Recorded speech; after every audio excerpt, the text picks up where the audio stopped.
राम सिमर पछताएगा मन, राम सिमर पछताएगा, राम सिमर पछताएगा मन, राम सिमर पछताएगा। हो राम सिमर पछताएगा, हो राम सिमर पछताएगा। नमस्कार मेरे प्यारे भाइयों, मेरे परम पिता परमात्मा के प्यारे जीव हंसों, मैं बंदी छोड़ से यही अरदास करता हूं कि आप सब मेरे भाइयों का विवेक पहले से ज्यादा और ज्यादा से ज्यादा बढ़ता ही जाए और ऐसी कोई दुविधा ना रहे जो मेरे भाइयों को 1% भी भ्रम में डाल पाए। ऐसी अपार दया हो जाए उस बंदी छोड़ की कि एक एक चीज मेरे भाइयों को ऐसी समझ में आने लग जाए कि कोई भ्रम बाकी ही ना रहे। मैं बस यही अरदास करता हूं उस परमपिता परमात्मा से, उस कुल के मालिक बंदी छोड़ से। तो मेरे भाइयों, आज जो इंपॉर्टेंट मुद्दा है वो ये है कि बहुत से लोग, आपको पता है, इस पंथ में घुस चुके हैं जो मिलावट करने की पूरी कोशिश में हैं। लेकिन पिछला सत्संग सुनने के बाद बहुत से भोले जीव जिनको इन लोगों ने भरमा लिया था, परमात्मा ने उनको विवेक दिया और वो वापस आ गए, घर वापसी हो गई। लेकिन इसका मतलब ये नहीं कि बाजी जीत गए, अभी जंग और बाकी है। अभी ऐसे पता नहीं कितने आएंगे और दोबारा से इसी एक पंथ के 12 पंथ बनाने की कोशिश करेंगे। इसी कबीर साहिब के मूल ज्ञान में मिलावट करने की कोशिश करेंगे। लेकिन मेरे भाइयों, घबराना मत। नितिन दास इस बार ऐसा कुछ नहीं होने देगा। ऐसे भ्रम तोड़ दिए जाएंगे, सारे ऐसे भ्रम तोड़ दिए जाएंगे कि ये काल के दूत किसी को भी भ्रमित नहीं कर पाएंगे। परमात्मा इतना विवेक बख्शेगा कि इन लोगों को आप खुद वाणी के द्वारा ही जवाब देके भगा दोगे, इनकी बातों में नहीं आओगे, क्योंकि वाणी ही हथियार है। इन काल के दूतों के पास भी वाणी जाल है। ऐसा मत समझना कि इनको वाणियां नहीं पता, लेकिन ये वाणियों के गलत अर्थ करके जीवों को भरमाते हैं। और कबीर साहब के जो असली हंस होते हैं वो इन्हीं लोग का मुंह उनकी ही वाणियों से बंद कर देते हैं। तो इसीलिए मेरे भाइयों, वाणी पे पूरा ध्यान देना है, क्योंकि साहिब ने पहचान ही यही बताई है। वाणी से पहचानिए साधु चोर की हाथ, अंतर की करनी से निकले मुंह की बात। जो भी जैसा भी नाम जप रहा होगा उसके मुंह से उसी नाम की महिमा निकलेगी। अगर कोई 52 अक्षरी नाम जप रहा है तो कबीर साहब की वाणियों को जितनी बार भी उसमें शब्द का जिक्र आता है वो 52 अक्षरों में ही फिट करके बताएगा। जैसे वाणी में आता है, राम नाम की लूट है, लूट सके तो लूट, और अंत काल पछताएगा जब प्राण जाएंगे छूट।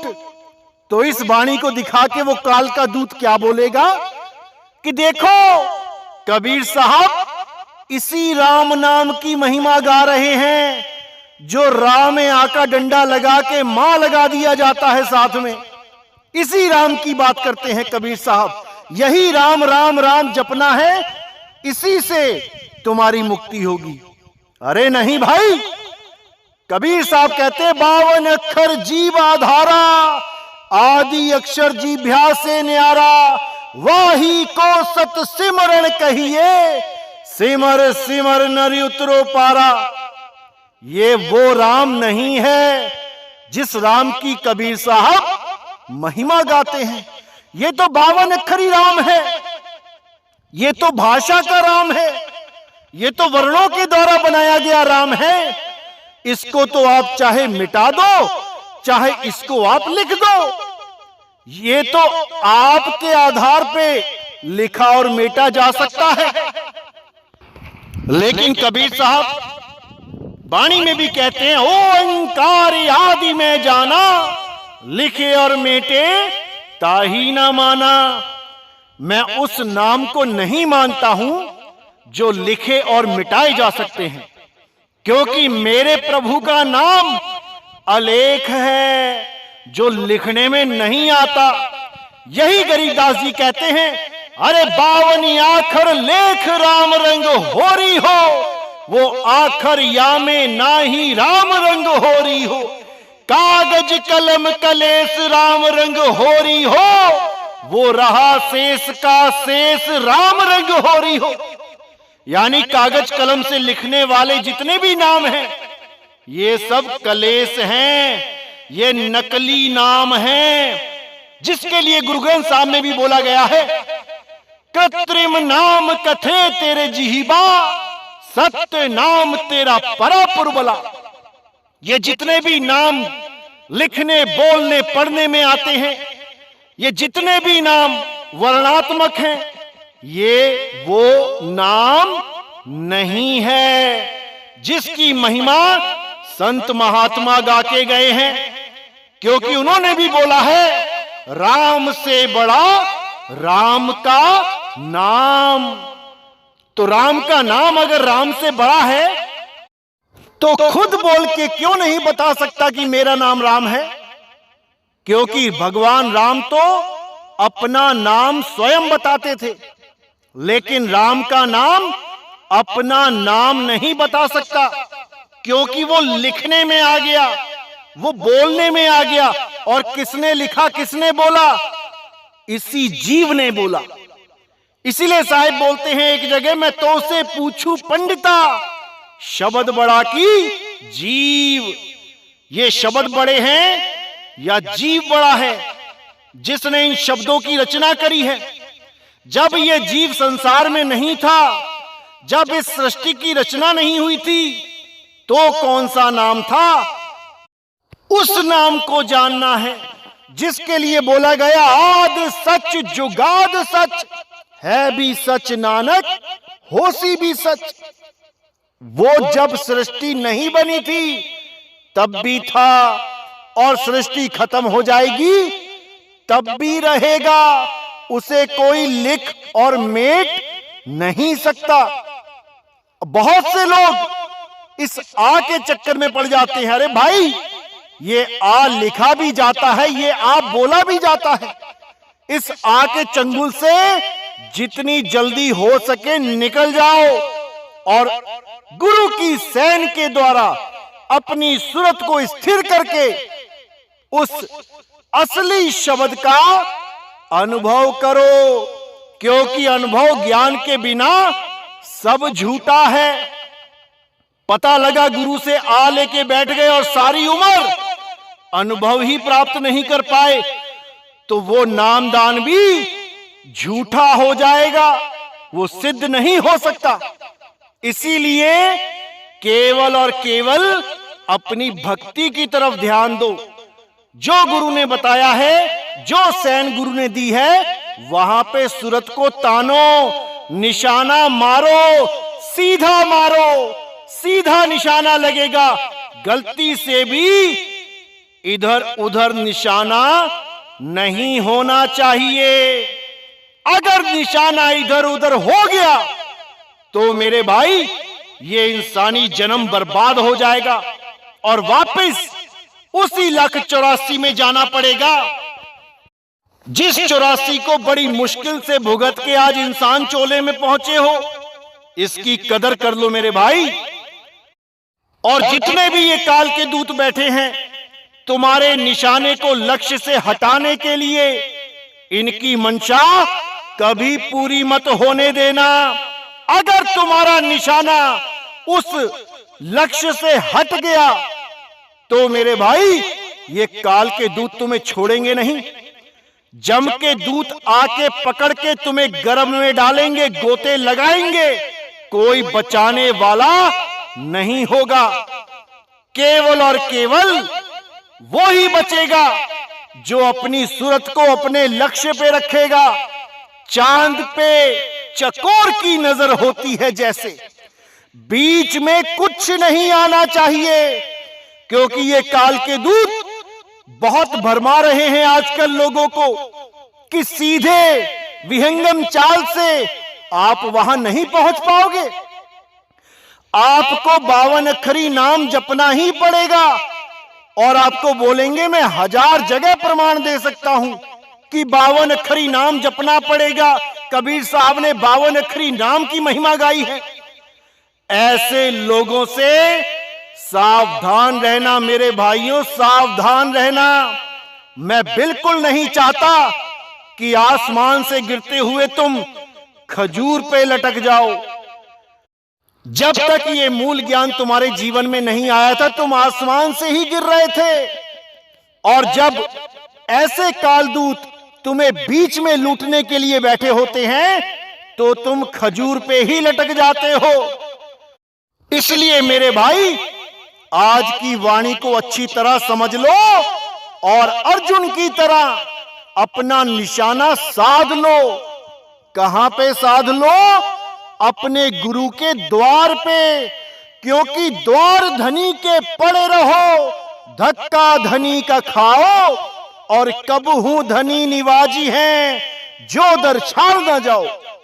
ये लोग तुम्हें विचलित कर देते हैं कि नहीं, दरवाजे पे नहीं खड़े होना है, आओ 52 अक्षरी नाम जपते हैं, आओ श्वासों का अजपा जाप करते हैं, आओ कानों में उंगलियां डाल के अनहद नाद सुनते हैं। ऐसे काल के दूतों को अपने जीवन में मत आने देना मेरे भाइयों, मत आने देना। वरना जितना भी सत्संग आज तक सुना है ये सब बेकार हो जाएगा। अगर इतना विवेक जागने के बाद भी आप किसी के द्वारा लूटे जाओ तो क्या फायदा ऐसा विवेकी होने का।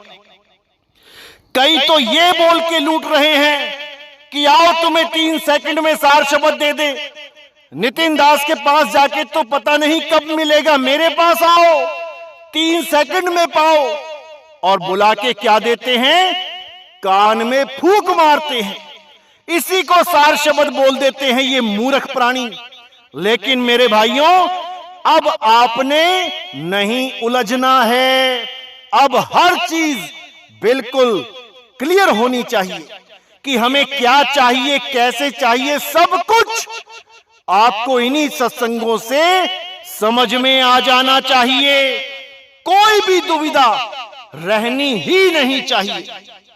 तो आज का सत्संग जिस वाणी पे करेंगे, बहुत सुंदर वाणी है मेरे भाइयों। अगर ये वाणी आपने समझ ली तो कोई काल का दूत आपको भरमा नहीं सकता।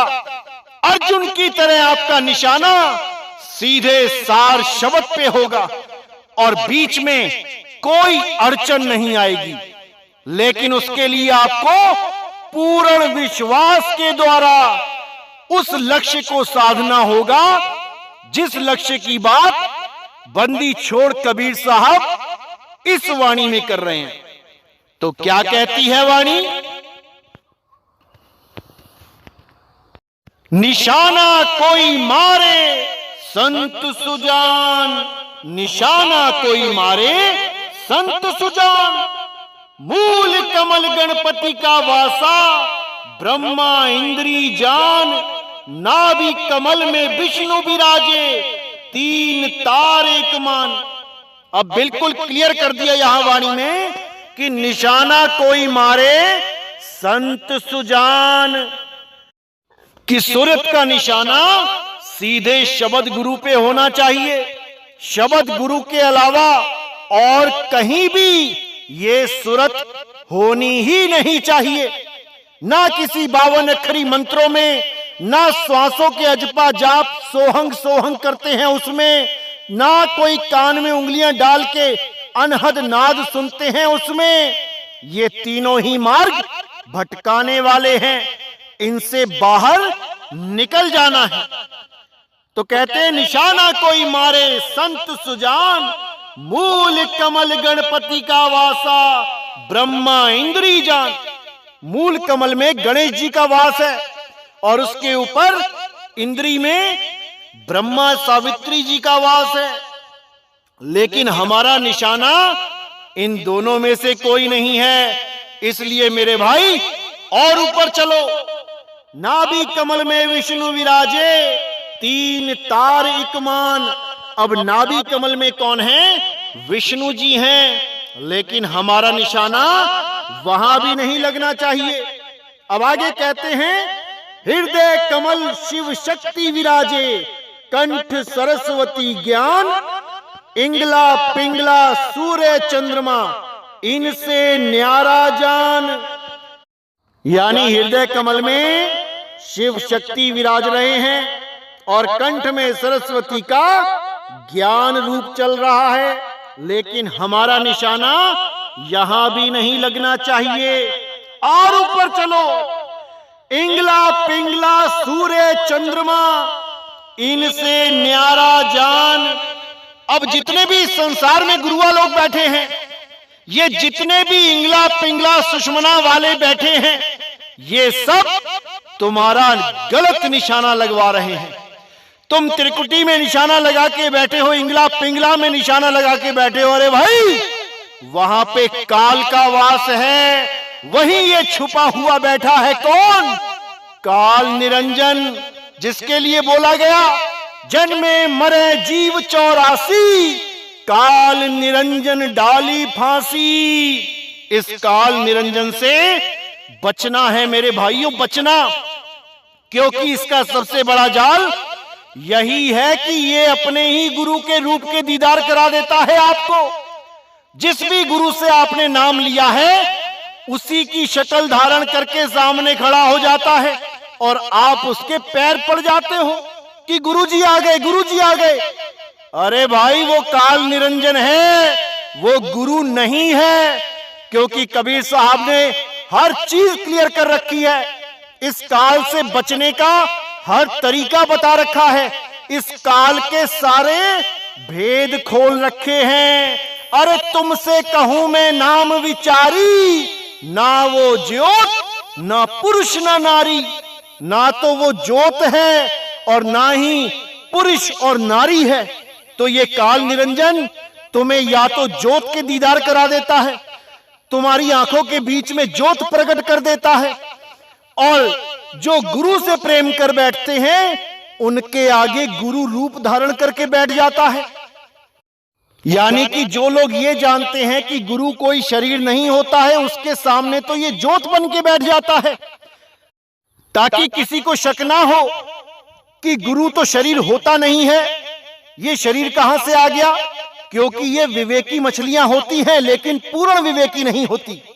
इतना तो समझ में आ जाता है कि गुरु कोई शरीर नहीं है, लेकिन इतना समझ में नहीं आता कि गुरु कोई ज्योत भी नहीं है।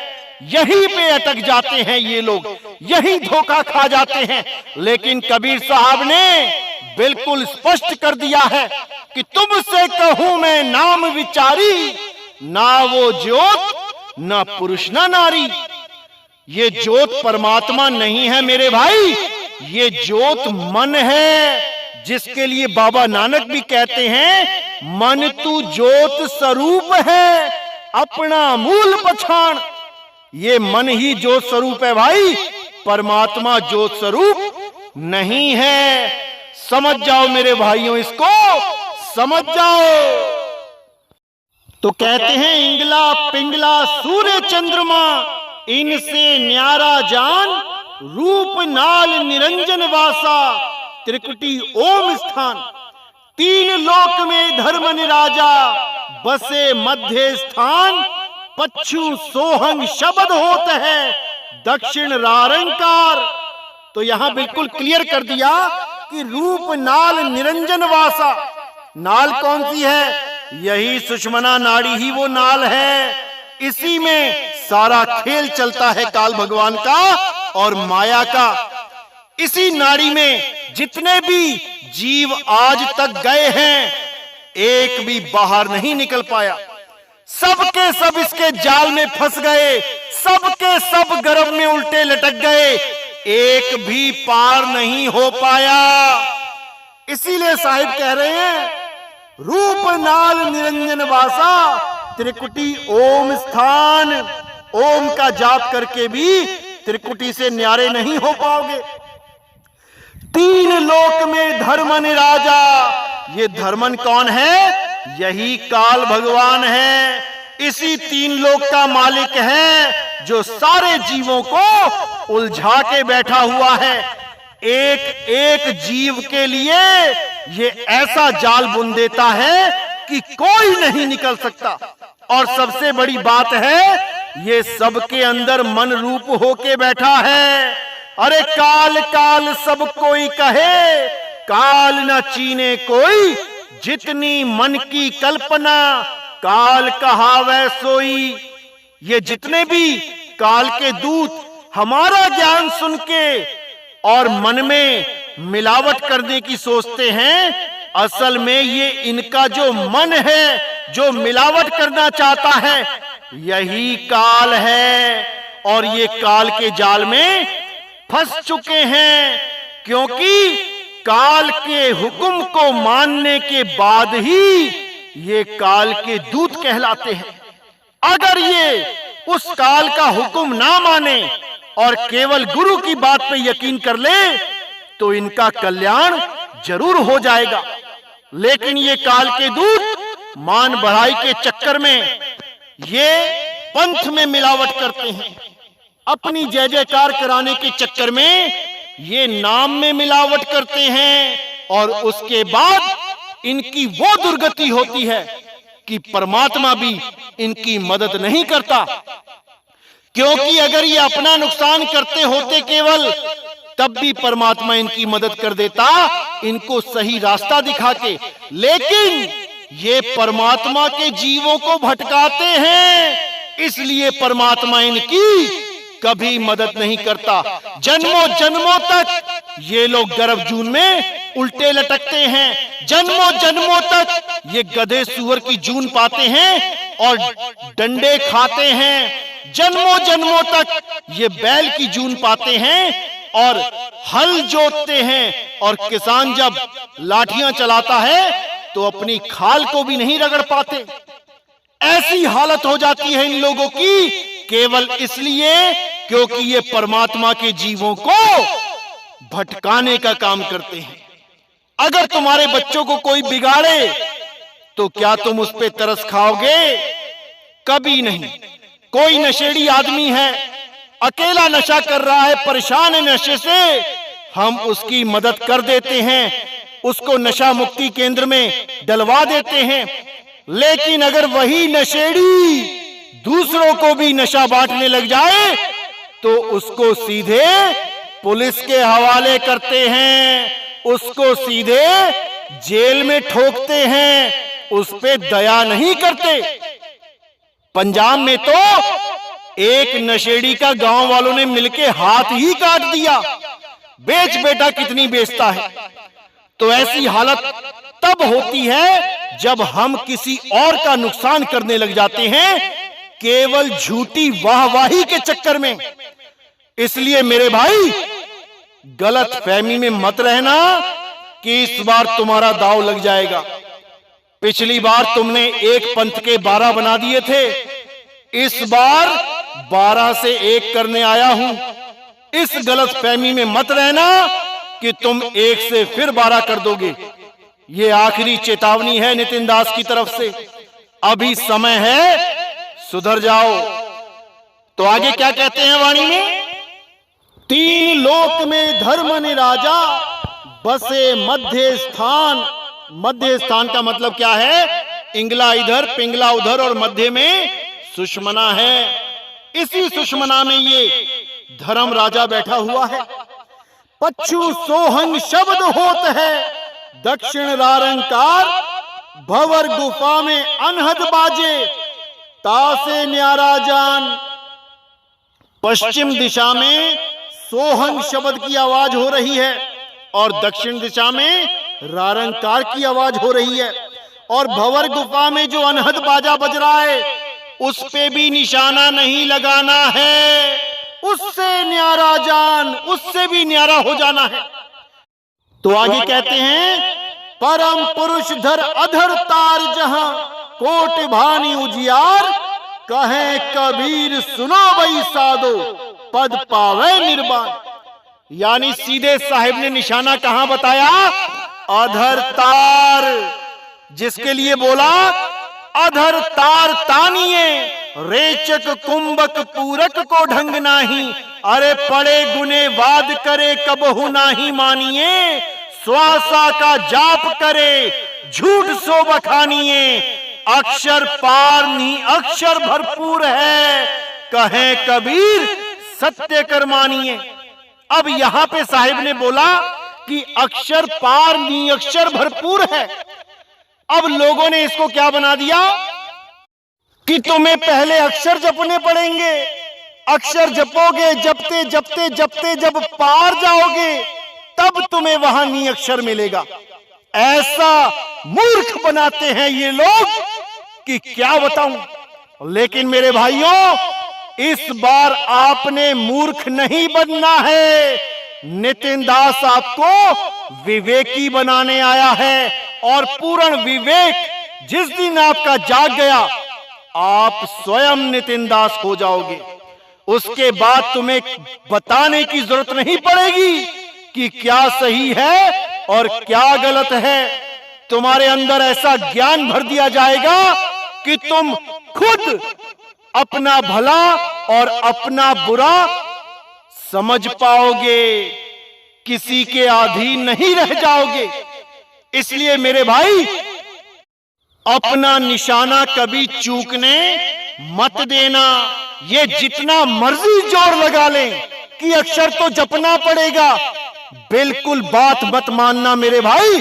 पता नहीं कौन से मिनट, कौन से सेकंड ये काल निरंजन तुम्हारे प्राण खत्म कर दे, तुम्हारी सांसें खत्म कर दे, और तुम जहां तुम्हारी सूरत लगी होगी तुम वहीं चले जाओगे।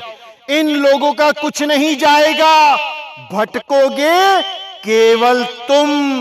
इसलिए मेरे भाइयों, कोई कितना ही जोर लगा ले कि नाम तो जपना पड़ेगा, 2.5 अक्षर का नाम जपना पड़ेगा, अरे नहीं भाई, नहीं जपना है।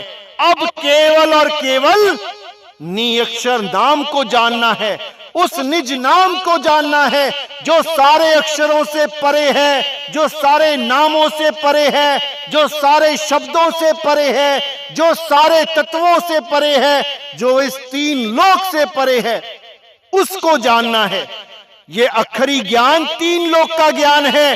तुम अगर 3 लोक के ज्ञान में उलझ गए तो मेरे भाई इसी 3 लोक में आना पड़ेगा। इसलिए जो आपको समझाया जा रहा है, पूरे विवेक के साथ उस पे अटल हो जाओ और उस एक परमात्मा की बंदगी में शामिल हो जाओ। केवल एक परमात्मा, कोई धर्म भेद नहीं, कोई हिंदू नहीं, कोई मुसलमान नहीं, कोई सिख नहीं, कोई ईसाई नहीं, कोई जैन नहीं, कोई बौद्ध नहीं, हम सब एक हैं, हम सब एक हैं।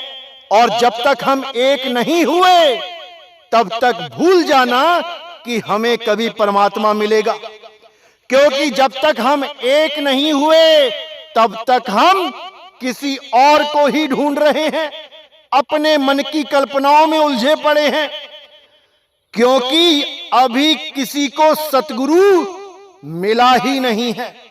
जिस दिन वो सतगुरु मिल जाएगा हम सब एक हो जाएंगे। अरे राम कबीरा एक हैं, कहन सुनन में दो, दो करके वो जानते जिन्हें सतगुरु मिला ना हो।